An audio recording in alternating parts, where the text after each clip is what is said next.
कल के FIIs DIs का डेटा भी अगर हम देखते हैं तो सेम पिछले दिन वाला यहाँ पे भी हाल हमें देखने को मिल जाता है।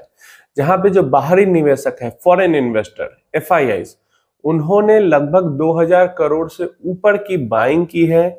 और सेम ही टाइम पर जो हमारे डोमेस्टिक इंस्टीट्यूशन इन्वेस्टर हैं, जो म्यूचुअल फंड्स है या इंश्योरेंस वगैरह है, पेंशन प्लान्स वगैरह, इनको डीआईआईज कहते हैं, इन्होंने उसी टाइम पे लगभग 700 करोड़ की सेलिंग की। और फिर भी मार्केट, ब्रॉडर मार्केट, सब कुछ लार्ज मिड स्मॉल सब नीचे था। तो यहाँ पे जो परसों का डेटा था वहां पे भी मैंने बात की और कल का भी डेटा है।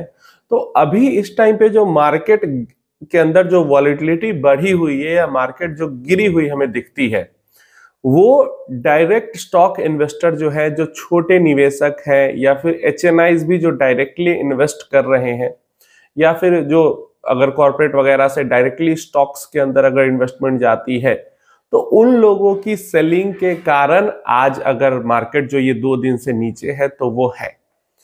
अब पहले तो डायरेक्टली ये नहीं समझ में आता कि न्यूज कोई बुरी नहीं है, सारे फैक्टर्स सही है, फिर भी मार्केट नीचे क्यों है। अब जब ये चीज समझ में आ रही कि ये जो डायरेक्ट इन्वेस्टर्स हैं वो नीचे की तरफ सेलिंग कर रहे हैं, डीआईआईज की भी अगर बात करते हैं तो सेलिंग तो इनको भी अभी नहीं करनी चाहिए थी, जो 700 करोड़ की कल की या उससे पहले भी 1000-1200 जो भी कर रहे हैं, क्योंकि पहले से ही ये बहुत ज्यादा कैश पे बैठे हुए हैं और अभी भी ये सेलिंग करके कैश ही उठाने, मतलब सेल कर रहे हैं तो कैश पे ही बैठेंगे फिर से। लेकिन जो ये रिटेल इन्वेस्टर, डायरेक्ट इन्वेस्टर्स हैं जो सेलिंग कर रहे हैं, हो सकता है ये अपना या तो टैक्स लॉस हार्वेस्टिंग कर रहे हो, थोड़े समय पहले इन्वेस्ट किया हो और अभी लॉस में हो तो उसको हार्वेस्ट कर रहे हो, या फिर अपना नॉर्मल टैक्स हार्वेस्टिंग भी कर रहे हो। कई लोग मार्च खत्म हो रहा है तो अपना पैसा निकालेंगे और फिर से इन्वेस्ट करेंगे, इस कारण से भी कर रहे हो। तो अगर टैक्स हार्वेस्टिंग के कारण ये लोग सेलिंग कर रहे हैं, तब तो कुछ ही दिनों में जो पैसा अभी विड्रॉ हो रहा है वो वापस आ जाएगा। नहीं तो ये भी हो सकता है कि कुछ ऐसे इन्वेस्टर्स भी हो जो डर के भी भाग रहे, जिन्होंने बस मतलब सुन के इधर उधर से इन्वेस्ट कर लिया हो, और अब जब 8-10% मार्केट ऊपर आई थी पिछले 1-1.5 हफ्ते में, तो अब इन्होंने सोचा हो कि भाई अब आ गए, अब तो निकल के भागे बस। ये हो सकता है, क्योंकि जो मार्केट नीचे खिंच रहा है, जो हेवी सेलिंग आ रही है, वो उन्हीं डायरेक्ट इन्वेस्टर्स की तरफ से आ रही है। जो फॉरेन इन्वेस्टर्स हैं वो बाइंग अच्छा कर रहे हैं, और जो डोमेस्टिक इन्वेस्टर्स हैं, इंस्टीट्यूशनल दोनों, वो सेलिंग कर रहे हैं, सेलिंग उतना नहीं कर रहे जिससे कि मार्केट गिरे। बाइंग के अगेंस्ट में सेलिंग आधे से भी कम हो रही है, फिर भी मार्केट नीचे आ रहा है। तो इसका सीधा मतलब यही है कि जो डायरेक्ट पैसा इन्वेस्ट कर रहे हैं वो अब सेलिंग के ऊपर उतर आ चुके हैं।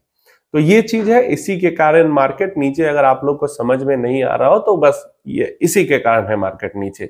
इसी कारण कहीं कुछ सेंटिमेंट खराब ना होने के कारण भी मार्केट के अंदर वॉलेटिलिटी बढ़ी हुई है।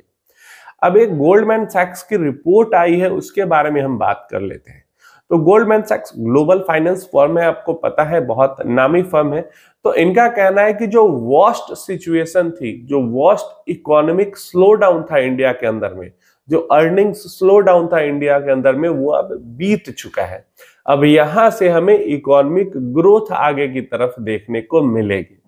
उन्होंने ये भी कहा कि जो वॉलेटिलिटी है वो अभी थोड़े दिनों तक और मार्केट के अंदर में बनी रह सकती है, जिसका रीजन उन्होंने ये बताया कि बहुत ज्यादा डोमेस्टिक इन्वेस्टमेंट हुई है मिड कैप स्मॉल कैप्स के अंदर में, इस कारण से भी वॉलेटिलिटी बढ़ी रह सकती है। इसके अलावा जो अनसर्टेनिटी है, जो कि आप सबको पता है 2 अप्रैल के बारे में, वो भी बात करते हैं। जो टैरिफ वॉर का जो सिचुएशन है, इसके कारण जो अनसर्टेनिटी बनी हुई है, ये थोड़ा सा मार्केट को परेशान कर सकती है, इसके कारण वॉलेटिलिटी बनी रह सकती है। ये उन्होंने बताया कि स्टॉक मार्केट के टर्म्स में वॉलेटिलिटी जरूर रह सकती है, लेकिन अगर इकोनॉमी के टर्म्स में हम देखें, बिजनेसेस के टर्म्स में अगर हम देखें, तो जो वर्स्ट स्लो डाउन था, जो वर्स्ट सिचुएशन था, वो अब हमारे बिहाइंड है। आगे हमें ग्रोथ देखने को मिलेगी। तो जब आगे ग्रोथ देखने को मिलेगी तो शॉर्ट टर्म में जरूर हमें हो सकता है वॉलेटिलिटी दिखे, जैसा वो कह रहे हैं, लेकिन लॉन्ग टर्म में या मिड टर्म में अगर ग्रोथ होगी इकोनॉमी के अंदर में, तो आप सबको पता है कि मार्केट भी ऊपर जाएगा और हमारे पैसे भी बनेंगे। तो ये 2 रिपोर्ट थी मार्केट को लेके। इवन आज की भी अगर हम बात करते हैं प्रेजेंटली, तो कोई बड़ी निगेटिव कहीं से ग्लोबली कोई सेंटिमेंट नहीं है, कुछ खराब कहीं से न्यूज नहीं आया है। फिर भी मार्केट अगर निगेटिव चला जाए तो उसका हम कुछ नहीं कर सकते। लेकिन अगर सिचुएशन वाइज बात करते हैं, सेंटिमेंट वाइज बात करते हैं, न्यूज वाइज बात करते हैं, तो कहीं से कोई निगेटिविटी ऐसी नहीं।